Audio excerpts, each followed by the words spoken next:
All right, KISS Army, welcome to the KissFAQ podcast. Thank you for giving us your time today and letting us into your head. I hope we don't do any damage. This is a KISS-related podcast by the board, for the board. We hope that you enjoy. We'd love you to support this show. Please like, follow, and subscribe to us on Facebook, YouTube, and Twitter. Your likes and subscription helps us to grow and attract interviews and content. So please retweet and share our posts. Your contributions are appreciated. All right, welcome to the KissFAQ podcast. I'm your host, Julian Gill. We've got Daniel Wees. We're doing it at an hour. That's really good for you, aren't we? Yeah, yes, 2 weeks in a row. All right, Mark's Almighty Mark, also Greetings. from the dark north, though you do have light out behind you. And, of course, the voice of reason, 69th Blizzard Ken.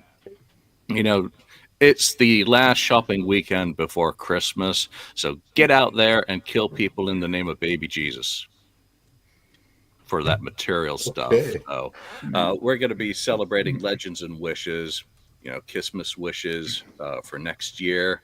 We're going to be talking about the legends of KISS's foundations. But there's, you know, a few things to go through news-wise for the week. First and foremost, it was Peter Criss's birthday yesterday. So very happy birthday to the one and only real Catman, Peter Criss. 79 years old. The mind just boggles as these numbers tick over, but I guess it's the same in our lives as well. Each birthday we celebrate, it's like, holy shit, I'm getting old. I'm getting old. I'm getting old.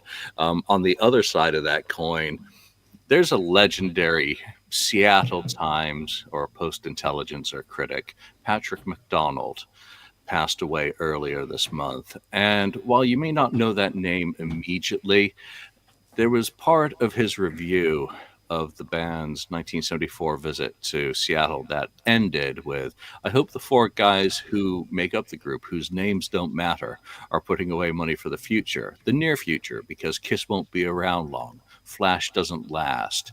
That, of course, became a very motivating quote for KISS. And during the farewell tour, I believe that was posted, reprinted in the inside of the tour book.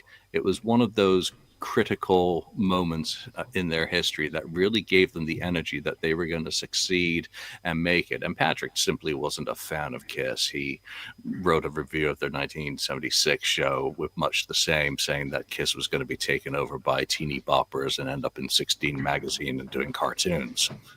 Oh, gee, it did happen, so he nailed that. And then, you know, in 2008, when he retired, he signed off with, what am I going to do now? I'm going to rock and roll all night and party every day. So he laughed a little bit at that history that he had made. So, you know, it was really fun. So, you know, rest in peace, Patrick McDonald. You're one of the the critics who made a mark and became part of the story as well. Where's Drago? You have no sound? Well, you know, you have headphones and you have a volume. Daniel can hear me. Mark can hear me. It works. I hate to think I'm speaking to myself again, because I do it. I'll just go off on a long tangent while I do this news. The monologuer. Yeah, there's every show, Jimmy Kimmel, has to have a monologue, and I'm no Jimmy Kimmel, that's for sure. All right, what other You're news lucky. this week? Yeah, well, Gene Simmons Band announced more dates. Ken, you're a happy guy, aren't you? Hey, I'm surprised. I was surprised to see that he added more dates, and I was like, okay, it's all probably in the East, coast or whatever. And I looked at it, and then there was one in California. I said, okay, where is it in California? And it's just a little bit up north, not far away. Really. Next door.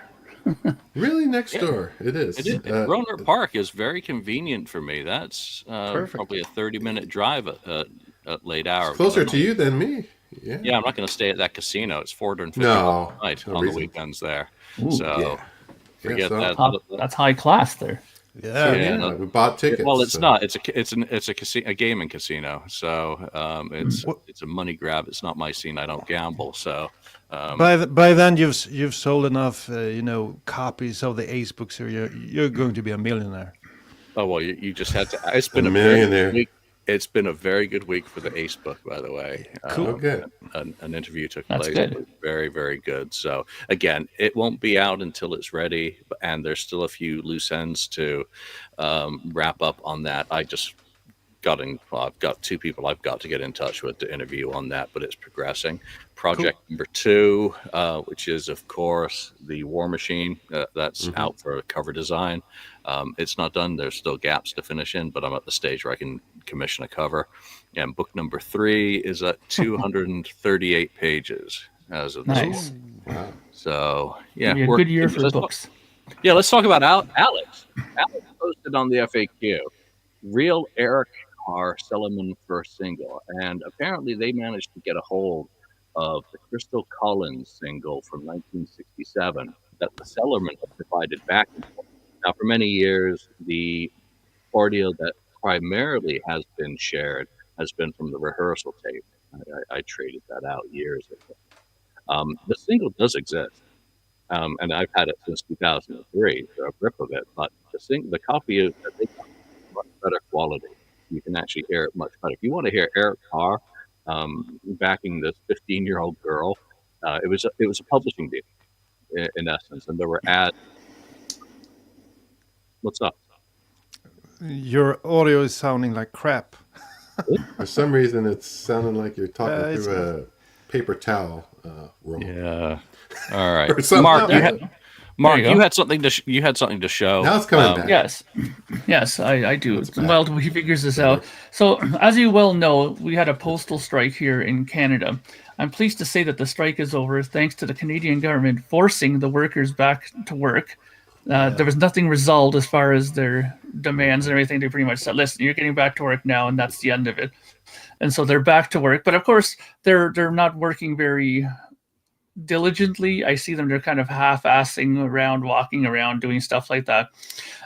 So basically, I just wanted to say that I did receive something, though, and I thought that was lost in the mail because it was sent a long time ago. So first of all, thank you to my friend Patrick over in your neck of the woods, guys, in California. He gifted me this FM black noise. Now, people might say, well, whatever, you can get that anywhere. No, but this is the very rare CBC pressing that came out when it first came out, like back in 78. Like the CBC Corporation pressed, like, I don't know, what it was, 1,000 copies or whatever. And this has become quite the collector item. I mean, right now in Discogs, one's going for almost $500 for this album. And I was scared shitless that this had gotten lost in the mail, because it happened right during when the strike started. And you know how things like to fall into a big black hole when something like that happens. And I just wanted to say thank you again to Patrick for sending me this, and to let you know that it has gotten here unaffected. Yay! So thank you.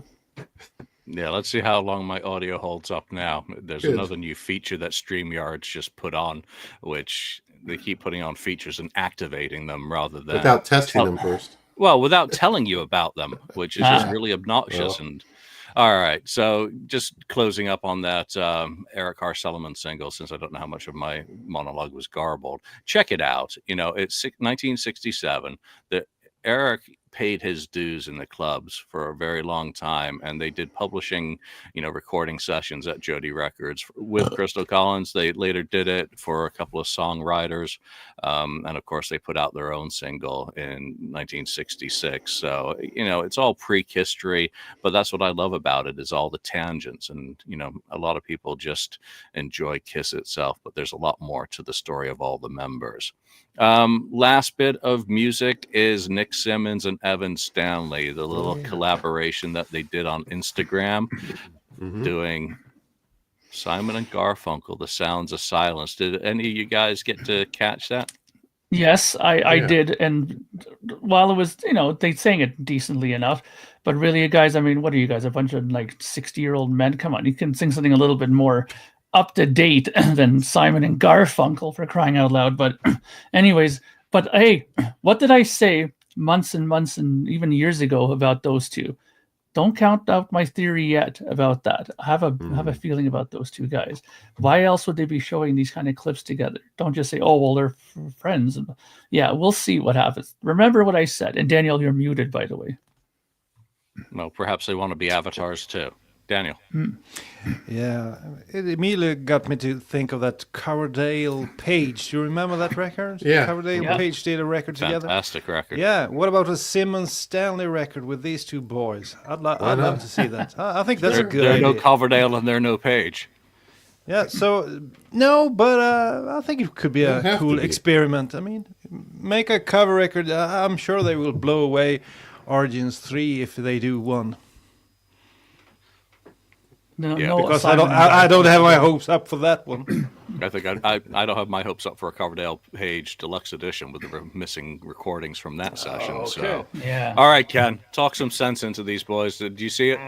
I did see it, and it was cool. I I enjoyed it. They didn't, screw it up or anything. So that's the big thing is they didn't. That's a very low bar you set. Yeah, Yeah, well, Kiss fans. it was okay. It was all right. I mean, I don't know if there's more to come with those two. Maybe they decided, try something, or maybe it's just a friendly little thing they did, and that's the end of it. I don't know. Come on, But, Ken, Mr. Optimism. they're not going to normally- be Kiss Why would first you and not? two. I can tell you that. Come on, I'm First. surprised that you're not agreeing with me and saying, you never know with these two now. Instead, you go down the other route. I can't believe this. Yeah, Hey, I think there is a potential they could get together and do something. Of course. I don't see why not, but I don't think it's set in stone or whatever. Evan's working on it right now. Listen, people, he's working on it. yeah. I think Evan is a great guitar player, and I he really is. like. I really like not Gene. Nick Simmons's voice. Yeah. To me, he's always been kind of reminiscent of that singer in the Doors, Jim Morrison. Yeah. Sort of a Jim Right. Morrison vibe, and that combined Doors with a cover. cool guitar sound, I think that could be something. It's possible. Yeah. No, I thought it was very cool. Again, it's just a throwaway as far as I'm. Well, the moment you put anything up on Instagram or social medias, it's exactly what it is. It's like, oh, that's nice. It was Yeah. good to see those guys just doing some music. And yeah, Simon and Garfunkel is legit music. A couple of boys from Queens, New York as well, Simon and Garfunkel. Simmons, Stanley, Simon and Garfunkel, maybe not in the same class, but certainly out of the same place. So, yeah, Joel Hoffman, serious question, guys. Why can't KISS fans let the retirement go like other fans of bands that retire, like Aerosmith fans? Why do you need something new constantly when they gave us 50 years of awesome music and merch? I'm going to go first on question. that. Good question. That's a really good question, but you know what? I just watched Beatles 1964 documentary. Yeah. Are Beatles fans letting go of the Beatles, or is the market letting go of the Beatles because there's still a commercial base for that? Abbey Road, deluxe box set, super deluxe, expensive. George Harrison, All Things Must Pass, super deluxe. Revolver. Why should we let go? Why should we just sit on what is if there is more and the people in control of it are willing to put more out? So I say never say die until we're all dead and buried. As long as something's there. If Zodiac Mind Warp put out a box set, I'd be on that like a fly to shit. If Girl put out a box set, same with Pistols having a tribute band singer for them, because I get to see Matlock, and that's fucking awesome to me. So that's my take. Daniel. Yeah, I don't know about Joel, but for me, Kiss has been by far they have had the biggest impact on my musical style, life, interest, everything during my early teens and onwards. So it's kind of hard to let go. I think that's the main reason, because it's been so present during decades of my life, and even during periods when I've not enjoyed the current music they've released, I've always been able to go to the live shows and enjoy them. And I think the last decade, I mean, this podcast is soon a decade old. I think the doors have opened up, for me at least, because I'm from the Great White North, Scandinavia. We have a lot of snow, cold, but not a lot of Kiss fans. So the last decade has been really interesting and sort of made me, my interest has been reinstated, sort of. But nowadays it's more meeting other people that understand. Joel, if you have a really, big interest that you're really like, it's so awesome to meet people at the same level, but it's difficult. There's not a whole lot of them around. So like now we have one guy from, San Francisco, one from Canada, and I think Ken is from, is it Florida? Or is it California? I mix them up. California, sorry. Julian. Okay, I'm not too far from Julian. So Florida is down south and California is on the west. Far from I always Julian. mix them up. Sorry. They're both but I'm not as bad at Gotham City.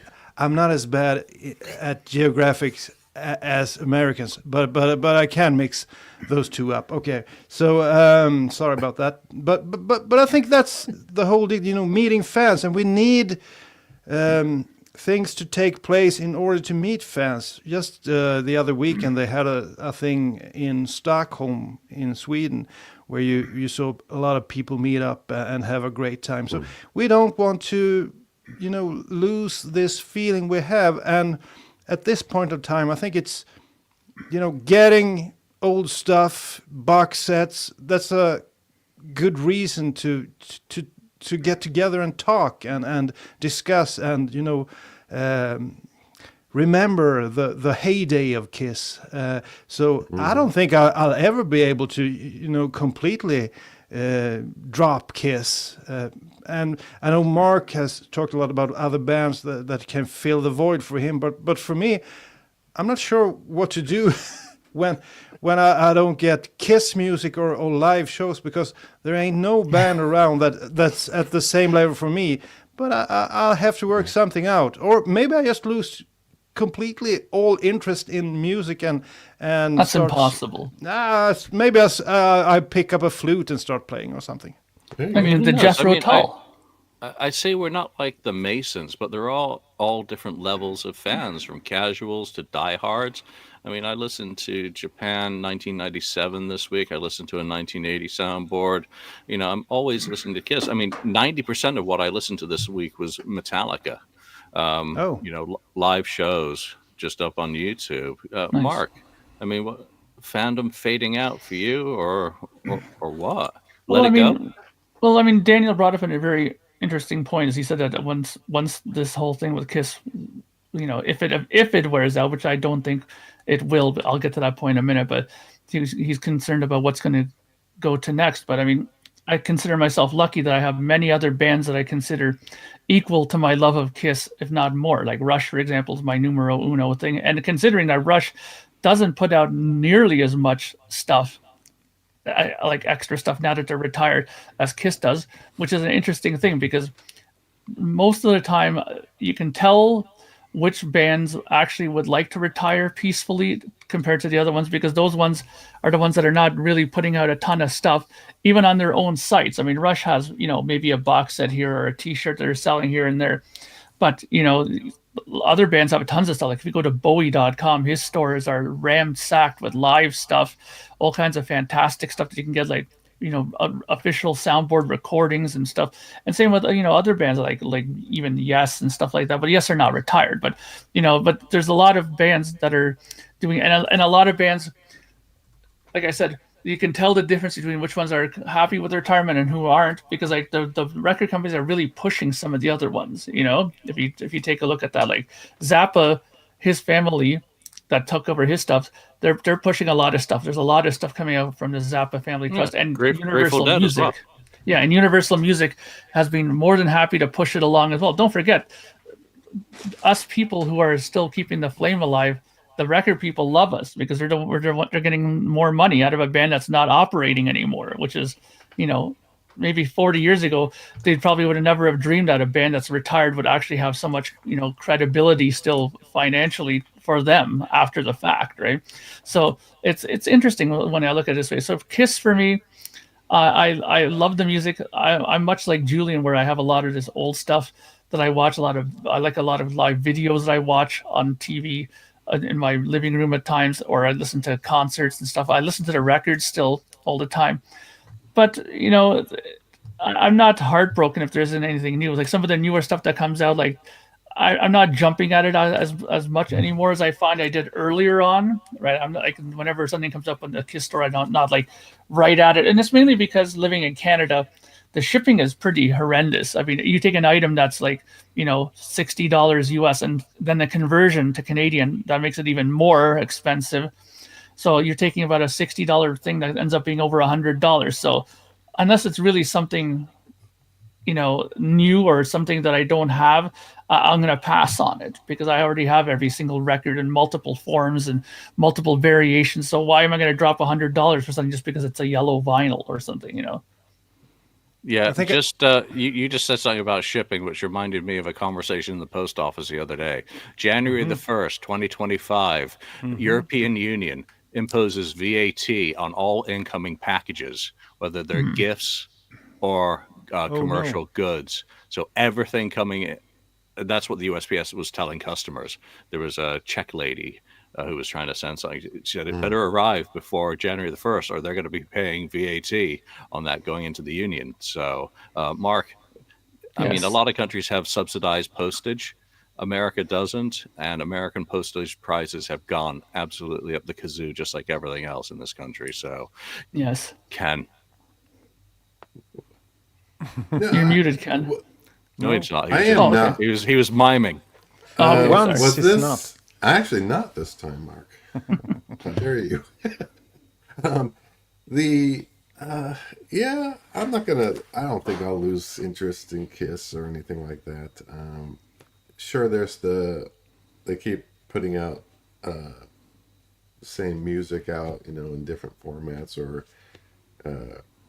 not necessarily different formats, but special edition kind of stuff, colors and picture discs and this and that. But yeah, I hope for it's the box set thing that that's where we can get the new music or music we haven't heard, and that worked well on both Destroyer and Creatures of the Night, and the whole thing. So I look forward to that kind of stuff continuing. I don't know. Yeah, my I don't listen to Kiss all the time or anything. I've listened to Kiss so much over all my life that I don't have to. I can just sit here and listen. I can hear the music playing in my head. Yeah. I've listened so many times over the years. So it's sometimes I'll have to be in the mood to put on Love Gun or whatever, because I don't need to, because it's just there. It's just ingrained. Yeah. Just a quick comment on Ken there. I don't know if you guys use Spotify. I don't think Ken does, but maybe not Julian No, I either. do not. But not Mark either. Well, over here in Europe and Sweden, we use that a lot. And it's always interesting to see at the end of the year what kind of music you actually been listening to, because you get this rap thing where they're... And unfortunately, I have to say, Kiss didn't make my top 25, I think, this year. Wow, And even more embarrassing is my top song was the main theme from Miami Vice. Nothing wrong with that. Really? That was my number one. Magnum That PI? was the song I listened to. Magnum PI was also on the top 25 list. I love those, 80s soundtrack, Night TV Rider. soundtracks, TV themes. What was your top band for the year, Daniel? Top band. My top band was actually a guy I didn't even know who he was, because I read because when I've read a lot of some zombie books this year, especially a series called Mountain Man. It's actually written by a Canadian, I think, so it takes place in Saskatoon and places like that. Yeah, so I got a grip of the Canadian geography. And while I'm reading those books, I like to listen to intense music, and then I just used like the Walking Dead soundtrack and stuff like that. And obviously one guy wrote a lot of that stuff, so that guy ended up in first place for me. That's so interesting. I found that absolutely unbelievable that you had a number one artist, somebody that you have no clue who it is No. because based on a book. It's I find that actually fascinating. Yeah. That's in an interesting way, you know. And actually, if you like reading stuff, Mountain Man from that Canadian guy is the best series I've read in decades. I read Canada's like fantastic. 3,000 pages of from him last year, and I was just, it was intense. And then I listened to that intense music as well, and then it gets even more intense. Yeah. So that was my number one. I don't know. It was called Bear or something. Berar. Yeah, something. Don't know I who haven't he was. listened to Spotify. I go and check out an album or something I don't have in my collection, and then you just leave it on in the background, and in between all the ads, it goes off and plays random shit, and sometimes it stops. Ads. You Interesting. need to pay up. I'm not paying. I'm not paying. I listen to. I I refuse use to Spotify pay. as a tool to see if I want to buy the damn thing. I'm still. Exactly. You're Old school. anti-artist. Well, let's get into some of today's topics, and Ken came up with these, so thank you, Ken, for doing the thinking, Don't blame because I'm just not capable of it these days. But let's start with KISSMAS wishes for 2025, and some of the things that you'd like to see happen for Kiss next year. What sort of music releases you're hoping for. Joel, you can leave since you're good and happy. I guess we're not, so we're going to talk about our hopes and our KISSMAS wishes, books, merch, movies, etc. Ken, your topic. You lead us off with your thoughts on those. Yeah, I was thinking.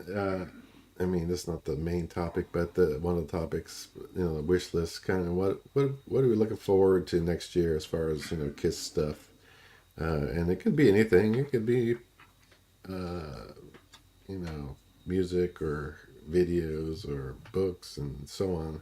So I just thought, let's list those out. What are we looking forward to? It could be, tours and that sort of stuff too. So I think we can just probably list, if you have, I don't know, did I say 5 of those or anything like that? Or No. well, I'll just start off. I'm just going to list off the ones that Well, you can do all of them at once, or just I'm going to do for this, not for the other Legends thing, but for the wish list thing next year. These are some of the things that I want or hoping for. So Well, first, why don't you do the Peter Chris Trinity and do your top 3? all right, I'll do my top 3. All right, first, I think first and foremost, it's going to be, in which we just talked about a little bit box sets. before. Box sets. I definitely expect 1 to 2 this year, I would think. I think they had some in the works already. That probably before the negotiations, all that stuff happened this year. So whatever that one is, I think they'll finish that up. And the other one I think they should do is Alive. You got to do Alive on the 50th anniversary. And Julian's shaking his head. But anyway, You're hurting me. Alive, it's just it's the biggest. It's kind of like one of their biggest things, other than I guess Destroyer. I guess right. It's the thing that put them on the map. So I think Alive, and with all the extra information about that, the uncut recordings from the concerts that were used, that were recorded by Eddie Kramer and so on. I think that has to be out. So that's a big thing for me. So top 3, that's one of them. Another one would be books. More books, either about the music or You'll get 3 books. or specific. Yeah, we know Julian. The specific time periods of the band. Focusing on that kind of stuff. That's always good. We know Julian's done that too. A couple of times. So yeah, that kind of stuff. Books, and maybe autobiography, if Bruce decides to do something, or whoever, that would be cool too. Third, I'm gonna put up there, I'm gonna put up solo concerts. Because you're kind of guaranteed one. Because of I know. I kind of wish, and my wish came true. So Gene Simmons finally, getting back over to California to Cool. do hopefully it doesn't cancel this one.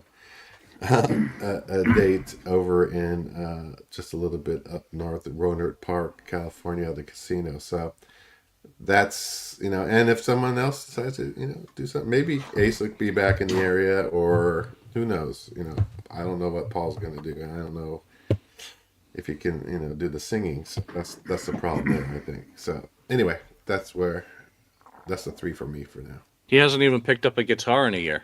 He said he was interviewed. That's what he said. Yeah, that's what he said.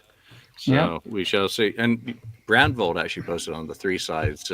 Maybe Three Sides should do a meetup at the Rohnert Park. Gene Simmons show. I'm like, maybe the KissFAQ should do one as well. We can do one. There'll be two of us there. We'll outnumber him. Yeah, to the one.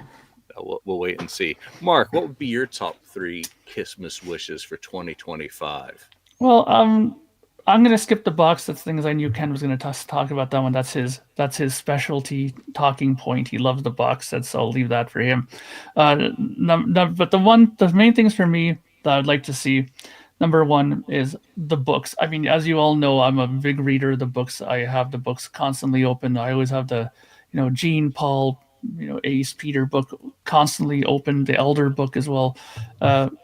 I'm a big reader of those ones. So the new books for me are a welcome thing because I love reading them, and I usually dive into them for long periods after the fact. So books are something that I want, and luckily we always get those in some shape or form by various people, but mainly, the go-to author of KISS books. Next one will be, of course, I'd love to see a biopic, like some sort of movie that's been promised for years for now to finally, rear its ugly head and, have something for us to talk about and complain about for months to come after the fact. I think that it'll be interesting to see how they film it, who they pick, how far they go, what they leave out. So those are always interesting things. And like I said, for us podcasters, it's gold because we have episode upon episode after the fact when they come out. So movie. And the last thing, and this is something that I don't know how many other people have actually thought about this, but this is something I was seriously thinking about. And I don't know if I would ever dare tackle this myself. If I was to do this, I would probably want to do it with somebody else. But I'd love to see a podcast dedicated to the makings, like not only just like songwriting wise, but I mean like technical makings of record, like some of these KISS records, like gear used, what studios they went to, like studio techniques used to get some of the sounds that they've had on the albums and stuff like that. I mean, I've seen people here and there do little podcast things on their channels where like, this is how you get the Ace Frehley sound from Alive. And they had like these little things with the Marshalls, and they said he didn't even use a Marshall, he used this Fender amp. They had little things where they showed different variations of amp combinations, and same thing with the bass, drums they got into. But I'd love to see a dedicated podcast that goes through each album, goes through the different gear, shows what kind of stuff they use, microphones, everything. I know for myself, I'd be there from day one, and I'd be sitting there with, full attention watching this sort of a podcast. So if anybody out there needs an idea to start a podcast, please take this idea and run with it. And if you have, the know-how with the gear and stuff like that, please do a nice detailed podcast with something like this in mind. By the way, one last thing. Bruce. Where's Drago? I did send you an email. If you can please read it, I'd really appreciate it. Thank you. Okay, is that your communications with the world done for today? Yes. That's 2 now. That's 2. No, Mark, going to what you're saying about, the production, I wish they had that sort of details and notes about the recording of albums, but I don't think they do. I don't think you'll ever get on. Well, you don't need the notes technically. People sometimes have the know-how, right? The level of detail that you get with like some of the Beatles recording sessions. Yeah. Actual studio logs. I know Bruce I've got some of his notes from Carnival of Souls, the FX box settings. He did little colored in dials for where he was dialed in on what FX, what guitar for the recording at Carnival of Souls. I think Bruce could definitely, if the interest was there, but to be perfectly honest, the Song Story series I did, didn't exactly engage a tremendous amount. So are enough people going to engage in that sort of detail for it to be worth the time and effort of actually putting it together? But I love the idea. And I think Bruce would be the man to do it, because it'd be great to see him actually dial in a rig. And then Yeah. Mark Slaughter did that for us at one of the expos. He dialed in his gear to get a Vinnie Vincent sound, and it was really cool to watch. But, we're a very kind of captive audience. Daniel, your top 3 for 2025. What are your KISSMAS wishes other than peace on earth? I wish you mentioned Bruce Kulick. I wish Pop House would get in contact with Bruce Kulick and go through his stuff, especially from, the Revenge era, maybe the Carnival of Souls era, and even earlier, of course, because it seems like Bruce is really, keeping stuff and cataloging his stuff. He knows. He's like the opposite of Ace Frehley. He's very, Organized? Organized, yeah, that's the word I'm looking for. He's very organized. I'm sure he has loads and loads of tapes from the Revenge era and the Carnival of Souls era and even further back. Mm-hmm. Get in contact with Pop House, do something, and maybe I'd like, and I guess Lonnie would like this as well, some sort of Revenge era box set. You don't have to, do it just about Revenge. You can use stuff from 92 until 95 maybe. Demos for Carnival of Souls and Revenge, and different solos from Bruce, different takes. We know that they tried out different singers for songs. For example, Gene Simmons singing "I Walk Alone" and stuff like that. So that would be my top pick. Pop House. Going to Bruce Kulick and here you have some money. Can we have your stuff? And then do something with that. That could be really awesome. So that would be the coolest thing. Then I have to piggyback a little bit because I love Kiss books as well. And one thing I'm looking forward to that will be released, I'm sure, is the Ace book, of course, from Julian and Ken Sharp and Ace. You got to put Ken's name first, by the way. The order of the no, name. I will always put your name first. So Julian Gill and the other guy. So the other guy. So that's something that I really look forward to. I think the tidbits we've been hearing here on the podcast, it seems to be. That can be something really special, I think. And so I'm really looking forward to that book. And if I could pick another book, I would pick the Eric Singer book. But I'm not sure if he's really ready to do that one this year. Maybe we have to wait a year or two more. And I would like, a behind-the-scenes look from the perspective of the hired gun drummer. If he could tell. Because Bruce is so... he's always been the studio guy, been very, correct, and I don't want to upset anyone and so on. So his book will be, it can be interesting, but I'd like a book from Eric Singer, I think he can be a bit more honest and also touch on the more negative sides of Kiss that we don't really hear about. We all remember when he left the band the first time around, the disappointment. He was quite... open with that. He was really disappointed, and he made it clear in around. He said what he thought. Bruce, on the other hand, he always, he was such a team player, and he never badmouths anyone. So I'd really prefer an Eric Singer book, from '92 to till the end. Of course, he has a lot of great stories previously from the other bands as well. He can include working with Brian May and Alice Cooper and stuff like that. I think it could be a real interesting book. So that's my other pick. And thirdly, I guess new music or old music. I'm not sure if there's a whole lot. And also, I enjoyed the stuff coming from Sam Loomis, but video, you can't sell it anymore. But I like a complete Revenge era concert. We got half a concert from Sam Loomis. I think it was awesome. If you could package that somehow, some sort of video, the history of Kiss, put together some sort of video. But I understand it's difficult now. The only way to earn some money from that is going through Netflix. So then maybe some sort of, movie about Kiss in the vein of that Queen movie. What was it called? It was released a few years back. We Are the Bohemian Rhapsody. Bohemian Rhapsody. Right. That's yeah. Something like that would be real awesome. So that's my picks.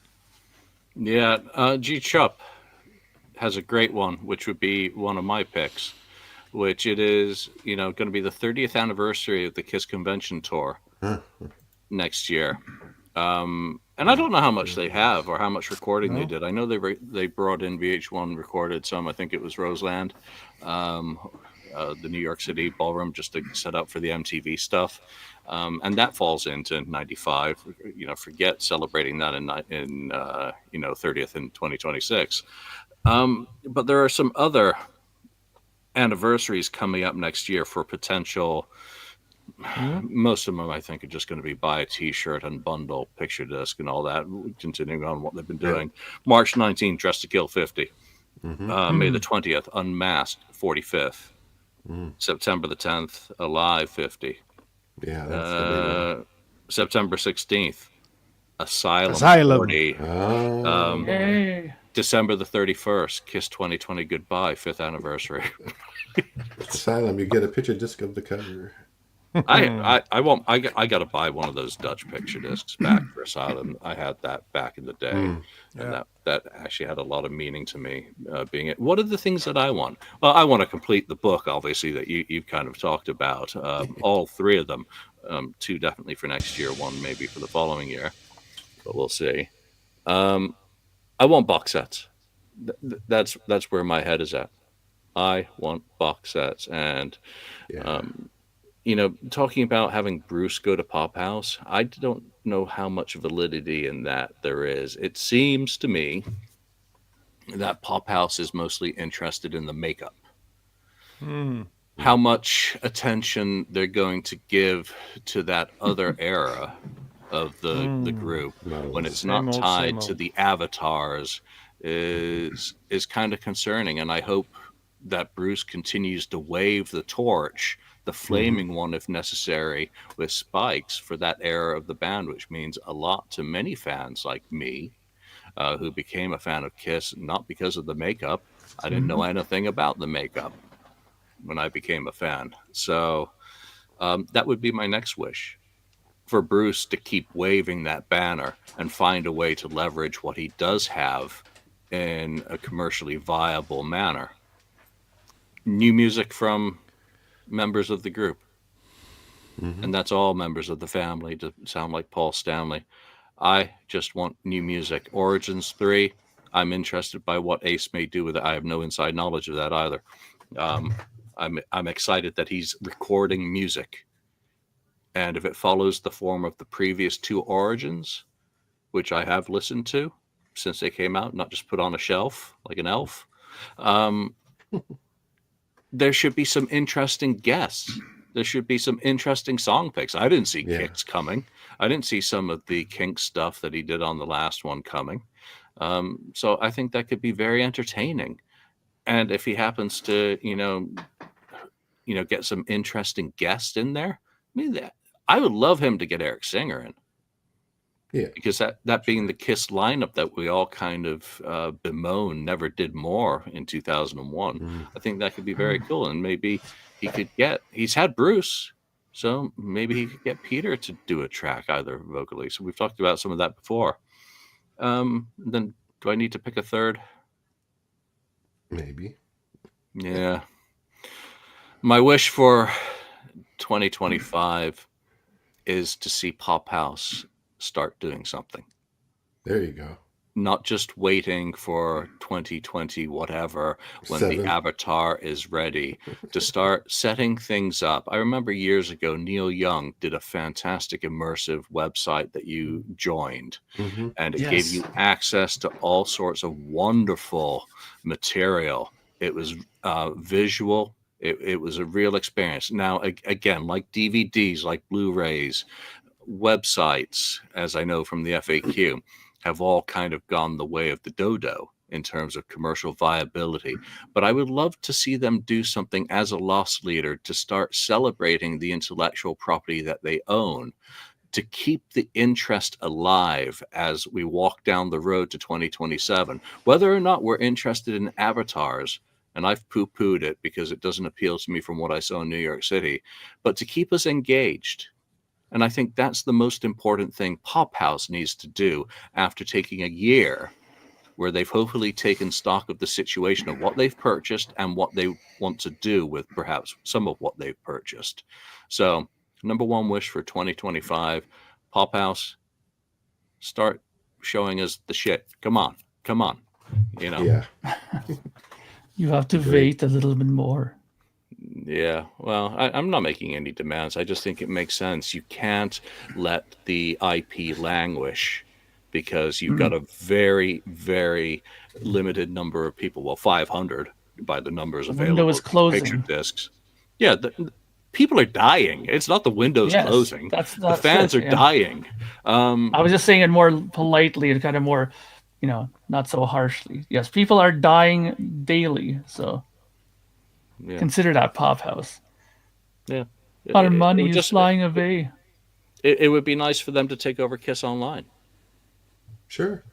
Yeah, that's a good idea. It's kind of Because stagnant right now for the most Kiss part. Online, I mean, has gone the way of most websites. It doesn't have any purpose. Other Well, I than mean, to the ones that I get to the still store free- part of it. Yeah, but that's the The thing. store. That's the one thing though I find that they're still viable because I find that I go to Zappa's site all the time because I'm looking to see what he has in his store. As long as you have a store that has stuff that's still new stuff through it, because I'd much rather order directly from the artist and go through some of these other, third-party sites. They're much better for customer service. At least the ones I've had to deal with, like the Zappa store is good, the Marillion store is good. They're all kind of more. They contact you. Did you get your things? What can we do to help? Like they're very good at these ones. So I never try to go through third party stuff. And that's if there's one reason to have a website still is to have a decently run store. That's at least what I think. Yeah, and I was talking about the amount of time I spend on YouTube going from one Metallica pro shot to the next, and it's just playing in the background. It'd be great to be able to do that with Kiss. If there are copies of all of these shows that have been filmed, reunion tour, oh God, throw up all those screenshots. Yeah. We've seen Tiger Stadium like that. I could just sit on those all day long, Yeah. Sure. listening to Kiss. That would get me off no end, and they'd get their publishing. All of those rights would be handled. But have it all front ended through a real Kiss Online. I don't see Gene and Paul or band members sitting down for interviews or any of that sort of crap. So it really has to, be leveraged in a different way. But I don't want to go into doing the work for them. Metallica has really been the masters of this digital era. Buy your own Yeah. fucking Loads pressing of plant. stuff. Yeah, that's But you know one what? thing. Yeah.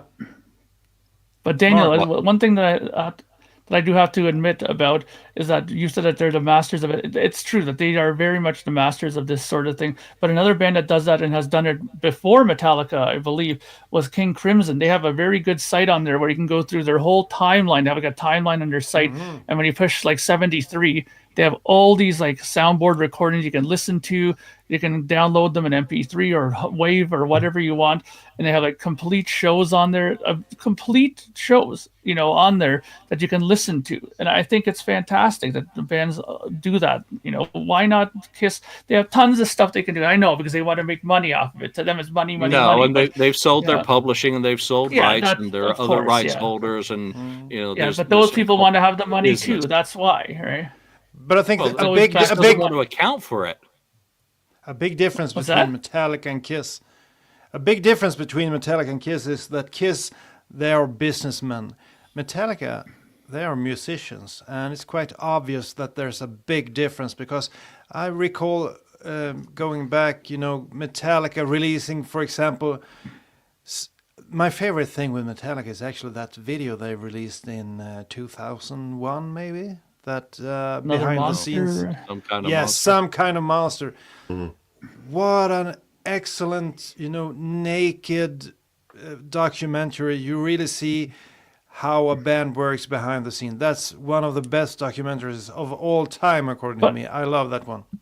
But of course, Mark. Daniel, you got to remember the big difference too between Metallica and Kiss is that Metallica own their stuff. They've contractually got themselves in a great position where they own everything. They can do whatever the hell they want. Kiss can't do diddly squat without asking 6 people. I think it's kind of fun that Metallica also takes a chance at times.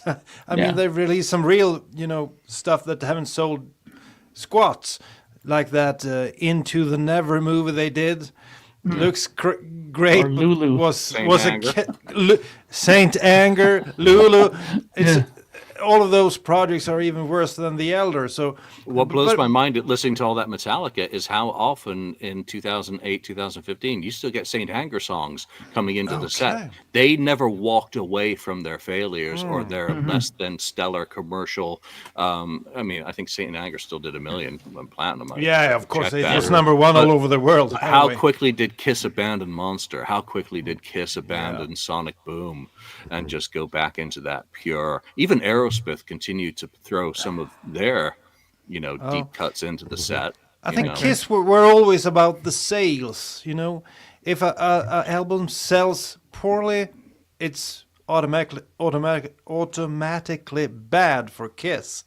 So if The Elder had been, made millions, of course they'd played The Elder songs all the time. Metallica, they are musicians. They can tell that this album didn't do that great, but this is a great song. I'm a musician. I can tell this is a great song. And some of the stuff on Saint Anger, the problem is, the sound. Yeah, the production. Sounds awful, the production and the snare drum, of course. so I like a few songs from Saint Anger, but there was actually a guy doing, redoing the sound of the snare drum and putting it up on YouTube. So, and that version sounded pretty good. So the snare drum. Thanks for coming to the Metallica FAQ podcast. It's nice to go a little bit off topic on that because again we all have other passions in our life and things that we listen to. Let's get into the other part of the topic today, which is legends. Ken, explain the theory behind this part of the conversation, because this I thought was a very good one to kind of talk about. Yeah, I was thinking about what are the huge things in the past, and I'm focusing on the 70s. Whether people, persons themselves, events, concerts, videos, whatever, legendary things that happened that may help them gain their legendary kind of status, because Kiss could have stopped at 1980 or whatever, or after the Elder, and said, hey, this is it. They still would have had that legendary kind of status of, man, they did this and that, and this person was a big influence or to them, and if they wouldn't have been so big without this or that, and it's the kind of stuff, things that happened or people that helped them on their way to make them what they became. So that's kind of where I was at on that. So I said pick 5, but I don't know if we're going to list all 5. But here, rattle off your 5, and then we'll just kind of. I'll rattle off my 5. We'll corral them all, and it was difficult because we agree on. Yeah, there's all kinds of things. So my 5, in no particular order, is one of them is Alive. Actually, I'm counting it as one. Alive and Alive 2. Those albums kind of set, that importance of them how good they are live, even without they re-recorded some stuff, but how important their live show was. It proved that you didn't have to see the fireworks or anything to just hear how good that music was on those albums when they were performed live. So that's that. Another one is Sean Delaney, and very important as far as the theatrics and influence there to the movements on stage to tell them to do this or that, that, and even in help in songwriting and stuff like that. So he was a big important person back then. Neil Bogart for taking the chance and just listening to the demo and saying, just based on that alone, without even seeing them, and saying, this is the band, I'm going to sign this band. This is going to be my first band I'm going to sign. And taking that chance and then putting all the money into them, everything they had into making them successful. Another one was Eddie Kramer, kind of related to the Neil Bogart thing. The original demos that he recorded for him, I think, was the big thing. Which then Neil Bogart listened to that stuff, and Eddie Kramer was great, important on the live stuff, Rock and Roll Over, Love Gun, and he should have been actually involved more on more music for them. So that he's a big part. And then the other one, as Legendary says, is the Kiss at Budokan 77. I was thinking about that. That was a big deal because they had, exceeded and broke the record of the Beatles back then, having, 4 nights in a row. And breaking the Beatles' attendance record, which is back then I was thinking, that's pretty amazing. You're talking the Beatles, which were pretty freaking great. Of course, they were in the '60s, but still, that's a big deal. So those are the ones. Nice. Yeah, there's some very good ones. I'm going to go next on this one because you said Sean Delaney, and I think he's almost more important than Bill Aucoin. Yeah. Yeah, Bill Clinton was up because there was, as he said in his letter to Goldmine in 1996, Paul Stanley wasn't a he/she shaking his ass until I came into the picture and helping them work on those choreographed moments in the Kiss concert. I mean, he hooked onto elements that they had started to do on their own, and I think it's impressive how much Kiss had developed without any guidance. But Sean Delaney is definitely someone who jumps straight to mind. Number 2, you said Neil Bogart. Absolutely. Neil Bogart kept pushing them for product to keep them on the road and, making advances to them. He advanced them a ton of money and bought the logo and obviously they had to pay it all back. It had to be recouped, but, the financial backing and the ends to which Neil Bogart went to with Casablanca gave them a level of support from a record company that they would never have gotten from the likes of Atlantic or Columbia at the time. I mean, Columbia was threatening Aerosmith to shit can them after the first album. They had to beg and give back points basically to stay on the label. So Neil Bogart. Paul Lynde. Yeah. That is one, obviously, I never got to see. Yeah. But that cemented a whole segment of fans, for Kiss. So its importance just simply can't be denied. Bob Ezrin. Bob Ezrin is responsible for transforming Kiss from stars into superstars, whether Mark likes it or not. It really doesn't matter what Destroyer did for them commercially and in terms of visibility, and Beth was purely the responsibility and wholly Bob Ezrin's creativity coming into the picture and elevating them to the next level. He was the steroids injected into that beast and no wonder they ran away from. And then my final one is another TV pick.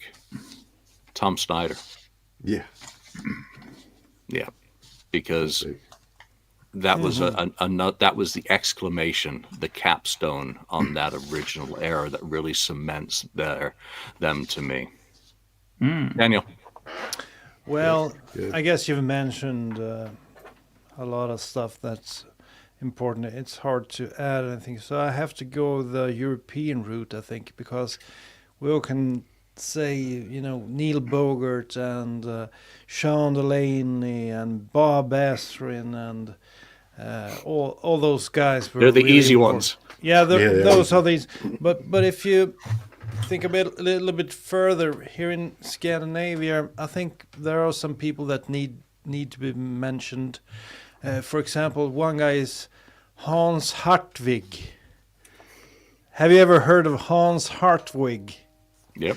Sounds familiar. Okay, he was actually the founder of a magazine called Poster. Oh. And later on, he was the founder of a magazine called OK. And those magazines showed a lot of Kiss in their editions, whole lot of Kiss. And that made, at least where I live here in Sweden, that really made a lot of Kiss fans over here. And this guy, he was just, I guess he was, he loved Kiss somehow, and he made them come over here. And there's some great shots from, from the studios over here where he had some photo sessions that still are around. So in Europe, or at least Scandinavia, I'd say Hans Hartwig was one of the most important people in order to make Kiss pop over here. And you have to remember, Kiss wasn't that huge over here in the 70s. We didn't really know about them. So it was by the late 70s and early 80s they started to pop over here. So Hans Hartwig, we need to mention him. I'd also like to say the makeup, of course. The makeup was what made them legendary. Without the makeup, I'm not sure it would, happen for them. Not as fast anyway. I don't think the music would carry them through all the noise that is. No. So I think the makeup helped them a whole lot. And if we're talking about the makeup, we have to say Gene Simmons's makeup and character. I think that character was really important for Kiss to make it. I mean, personally, I have to say it hasn't been topped since. There's a whole lot of doom metal and whatever they're called over here, Norwegian metal. They try to look mean, angry, dangerous. No one has ever topped Gene from Black 75. No, King Black Diamond. Metal. No. No one is. He even sued King Diamond because his makeup was too close to his own. So he had to change it. But the character of Gene Simmons, I think, was really important in order to make them a great band and a famous band. So the makeup, Gene Simmons' character, and in Europe or in Scandinavia, Hans Hartwig. I think so. Those are my three. Yeah, Hartwig. It sounds kind of strange when you say it in English. It's no R, right? It's hot. Hartwig. I Wig. think it's need actually a to get German Burns name. on here to give us lessons in the correct Rent's pronunciation. trying of these. Hartwig. Okay. Or Burnt. So I think it's a German name. I think he was originally from Germany. Yes. Yeah. All right. All right, Mark. Hartwig. Again.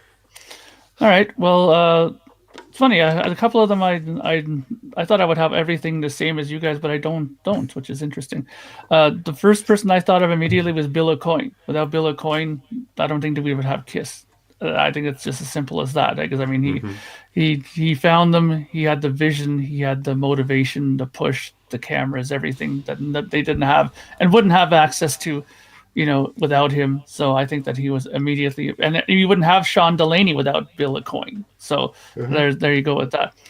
Number two, I know most people poo-poo this, but I do think that it had an impact in their popularity and stuff like that. Is Kiss Meets the Phantom of the Park. I mean, we always talk about it, how crappy it is, but you know what? it was, I remember lots of people saying, including my sister, that they ran home from whatever they were doing that day to watch it when it came out on television.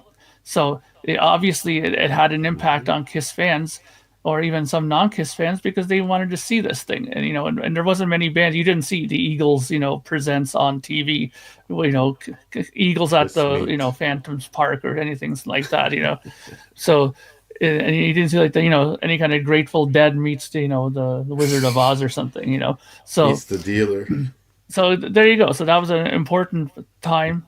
Number 3, and I think this has been overlooked as well, is the 1978-79 merchandise boom that they had. I mean, that there was so much stuff that came out at that time. I mean, it was hard to escape Kiss at that time. I think that nowadays people kind of say, oh, it was crazy, all the stuff that they put out at that time. But, they did a whole news clips and segments about that, where they were talking about, all the merchandise and how much they were selling a year at that point, so all that kind of stuff, made a big impact, and people still talk about that now. There was a book made about the Kiss merchandise as well, right? So obviously it had an impact on Kiss people, especially collectors, right? So I think that was extremely important, that whole merchandising boom. Number 4, Kiss Alive. I mean, that album pretty much saved them from being no more. I mean, if that record didn't do well, then that would have been the end of Kiss. It would have been the end of Casablanca. I mean, there was a great bit in Ken's book where they said that Bogart went in swimming somewhere, and he went and he thought about turning off his oxygen tank in the middle of the water and just dying underwater because he was so, upset about what was going on, and then decided to give it one more shot. And it's a good thing that he did, because look what happened afterwards, right? So Kiss Alive definitely was an important record and definitely solidified them. I mean, how many times have we just said here now that we want a Kiss Alive box set? We want to Kiss Alive this and Kiss Alive that. So I think important. One person said that. And the last thing is Kiss Unplugged. I mean, that re-kickstarted the interest in Kiss at that point, because they were pretty much dead in the water before that. I mean, the years before that, what were they doing? They were doing those one-off shows in South America and stuff like that, and really they weren't doing much at all. They were doing fuck all, to be honest, at that point. So as soon as they did that Unplugged thing and it went on MTV and stuff like that, all of a sudden there was a big excitement about Kiss again, especially when they brought Ace and Peter back out. And then we all know what happened after that. We had a reunion tour, and then Kiss was back and mightier than ever. I love that last pick, Mark. That's a really, really good one. But I'm glad you went there with Ben. Thank you. Yeah, no, that's really good. I mean, and we need to give a shout out to the Cleveland Mob, of course, who helped with the finance of the band to keep them on labels. Shout out to the mob. Never forget those who do the dirty work in the background. You're not killing anybody. But Julian, in a month, this podcast celebrates 10 years. What are your plans for that 10-year anniversary? Party. I don't have any plans No plans. I don't celebrate my birthday. I mean, anniversaries to me are kind of meaningless.